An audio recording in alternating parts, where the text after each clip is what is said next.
Hey everyone, how's it going? Octopus here. Welcome back to Star Rail. Sorry for not posting for a while. You kind of hear my voice is gone. We're here to talk about the new character coming out in just a little bit, maybe like less than 2 days from this recording. And I want to say right now, like I've been saying in most of my videos, is it's a PvE game. Do what you want. Pull for husbandos and waifus. Forget about everything else. There's no PvP. There's no ranking system. Play at your own pace. Have fun with the game. This character is straight up a JoJo character. The voice actor actually voices Jojoro from JoJo. And his character is literally has a stance in game as well. It's ridiculous. I'm going for this just because I love it. I absolutely want it, and that's all that matters. Everything else I give you here is just a little bit of advice, especially as a free-to-play player or someone who does pay for the game. Should you go and put your resources into this? All my answers are do what you want. That's it. Have fun with it, man. But let's get into the details. Let's talk about all of it. Again, there is absolutely nothing but this to do in this game. When it comes to universe, simulate universe, everyone can run that. You auto that. I auto all the difficulties right now, no problem. My entire account is free to play, and I'm sitting at Trailblaze level 48. Just made it recently. I only have my 5-star welt, and then everything else is 4 stars, especially the free ones. And my main team is Dawn, Welt, Natasha, and main character Fire. I have completed. Do you want to enter the Forgotten Hall? I like to. Yes, I have completed everything in the memory part except for like 2 stars here, where I haven't retried. And Memory of Chaos only gives you gems. And how many gems? The rewards here is every 2 weeks, and means in 1 month you can't even get a 10 pull. So stressing about having the perfect character just to get this and this doesn't make any sense. You're going to be able to farm all this as you play the game. Obviously, you can farm more here for these shards right here. But again, as you progress, you'll get all of this and all of this right here. If you perfect 3-star every single quest here, is not enough to stress out about having the perfect meta. So with that being said, let's go right into this and let's talk about the character himself, his kit, and is it worth it? Now, the banner coming out, absolutely worth it. Susang, proven time and time again, is an amazing 4-star character, a hidden 5-star to some. And I think it's still going to be worth it, especially if you get a couple of her copies and fuse them together. Awakening, Etalons, whatever you want to call it. Just getting more copies and fusing them all the way from E1 to E6. She's fantastic. March 7th is going to be on your second team. Oh, my main character's playing with the Game Boy. Nice. Noise. So March 7th is like a shielder who's also a healer at fully maxed out. So if you get extra copies of her, amazing. And then Jing Yuan over here is just one of the best characters. If you played Genshin, it is Bennett. Nice. It is basically Bennett. Very nice. I'm gonna go change that. Give me a second. So, like I was saying, on this banner alone, not even getting Jin Yuan himself. I'm pretty sure I'm mispronouncing his name. I apologize. But not even getting the main character itself. If you get this, you're set. So don't even worry about the main character. But let's talk about him. He also comes with his weapon card, his light cone, whatever you want to call it. It is very, very strong. Like, I'm talking about ridiculously strong. Like, you can use this on him or Himiko or any future Erudition character that comes out that's going to benefit from everything here. We're not going to look at the maxed out version because realistically, we're only going to get 1 copy. But it increases the wearer's crit damage by 36%. Increases the wearer's skill and ultimate damage by 18%. We know increasing damage is better than just increasing your attack up. Right? After the wearer uses a skill or ultimate, they gain Somnus Corpus. Upon triggering a follow-up attack, which is built in his kit and Himiko's kit, he gets an extra 48% increase in damage. The actual follow-up attack, not him. No matter what, everything here screams power. This thing is ridiculous. So if you do end up pulling on his banner, I would consider maybe trying to go for Before Dawn if you have enough resources, especially if just because it's a really good 5-star light cone that not only works on him, but works on other Erudition characters as well. So something to consider as you're going through this. Even if you want to skip his banner, consider the light cone. I think it's very powerful. So we know his light cone's amazing, his banner is amazing, and the game is PvE. All the reasons to go for it. Let's talk about the character himself. His ultimate looks freaking crazy good. Just watching this over and over and over again in my playthrough as I play this game is going to just be one of the best things. And on top of that, his talent is so dumb. This just happens as you play. How does this kit work? Basically, you have your character, which is Jin Yuan, and then you have a Lightning Lord that acts on its own as well, that you cannot control what it hits or what it does, besides using your skill and your ultimate. So let's start off with the actual kit itself for Jin Yuan. He deals lightning damage on his E skill up to 110% when you have this maxed out to all enemies. That's your AoE. Your Q or your base attack is single target, which also works off lightning damage equal to his attack. Now, when it comes to his ultimate, it does lightning damage equal to up to 216% of his attack to all enemies and increases Lightning Lord's attack count by 3. So his ultimate increases Lightning Lord's attack count by 3, and his E skill increases it by 2. Why is this important? That can stack up to 10, and that tells you how many times Lightning Lord is going to strike the enemy. How does Lightning Lord work? When you first enter the battle, he's going to become his own slot, and he's going to have his own speed. His speed is 60 when he starts off, which is really slow. It's half the speed of every character that you pretty much have. Anyone that has around 120, he's running at half speed. Very, very slow. He starts off with 3 base attack count, and attacks are considered as follow-up attacks, which is really good, especially when it comes to similar universe. I know anyone could beat that. There's just so many follow-up attack blessings. I'm just like, I want to see this. So, besides that, each count of Lightning Lord's attack deals lightning damage equal to 72% of his attack to a single enemy. That enemy that gets hit is the only one that's able to be broken. So if it has lightning weakness and you're going to do lightning damage to it, obviously with this, it will chip away or break the enemy if it's at that point.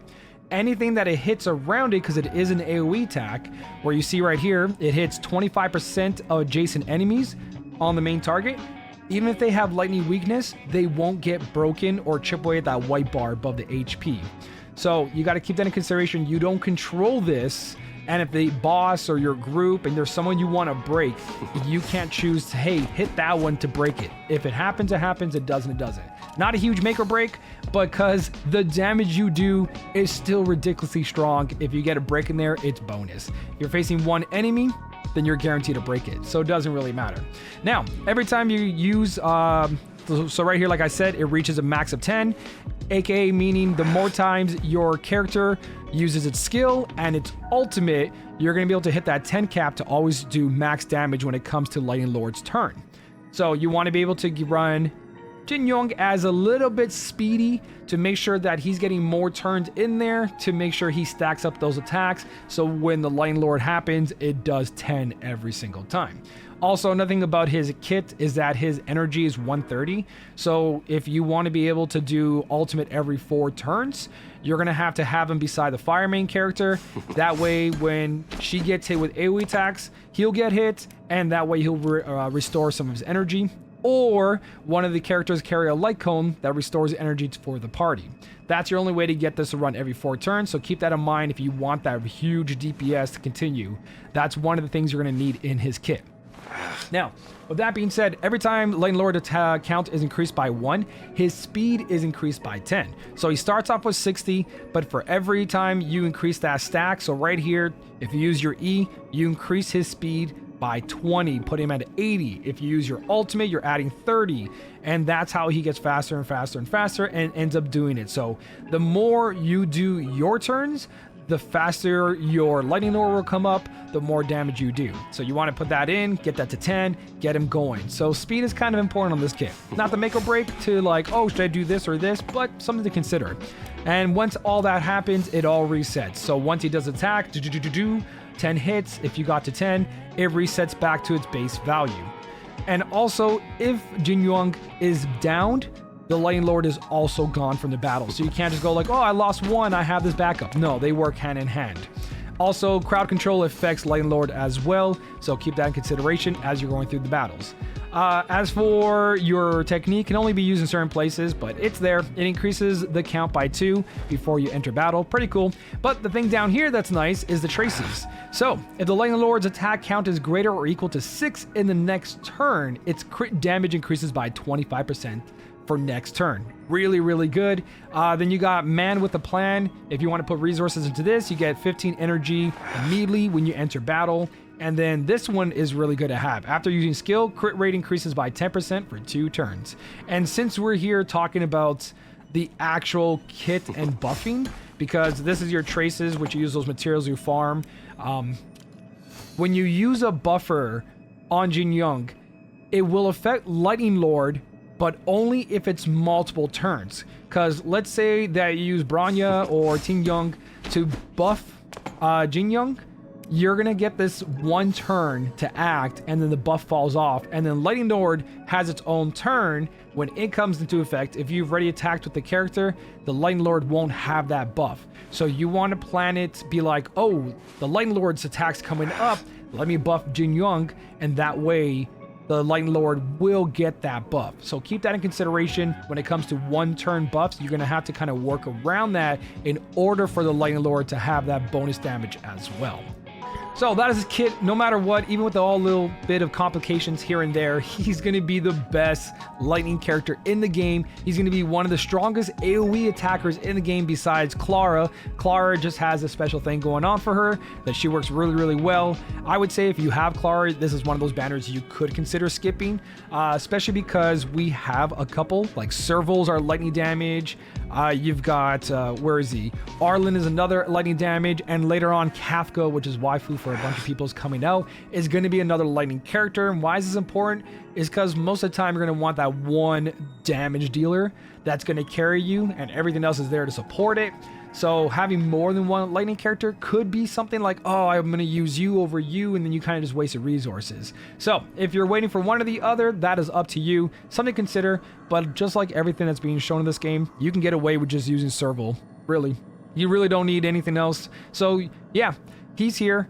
He's really, really strong. There's other options, but for the future banners coming out, you have a healer, and you have another lightning damage dealer, and you've got Silver Wolf, which is going to be iffy because there is nerfs happening to Silver Wolf because she's really strong. To break her kit down to something very basic, it's like if you enter a battle and you have a fire character, but the enemy's not weak to fire, she allows it to be weak to fire, and now your fire character can do break damage. That's the gist of it.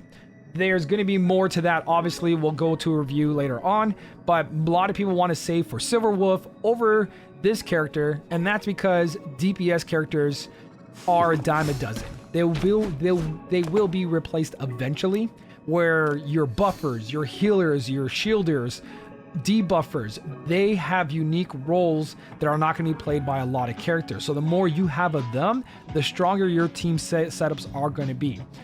Like I said, a lot of people prove that you could take any character and make them a big damage dealer. It's more about the support roles that are more important, so consider that as you're pulling. Do you want a damage dealer, or do you want a new healer, which is really important for two team setups, someone who's going to really tweak the game, or just another waifu or husbando that you want to save up for later? All things to consider, but again, there's no PvP, there's no ranking, it is just play at your own pace. Doesn't matter what's going on, have fun with the game. Do you think this character looks amazing? Go for it. If you want something else, go for that. This is just a little bit of a breakdown and a reminder to have fun, enjoy, and if you guys enjoyed this video, don't forget to leave a like, subscribe. I do stream over at Twitch, and currently I'm streaming Zelda, the new Zelda game, having a blast with it. If you want to join me, come on by, link down below. But for now, thank you guys so much for watching, keep on smiling, and I'll smell you later.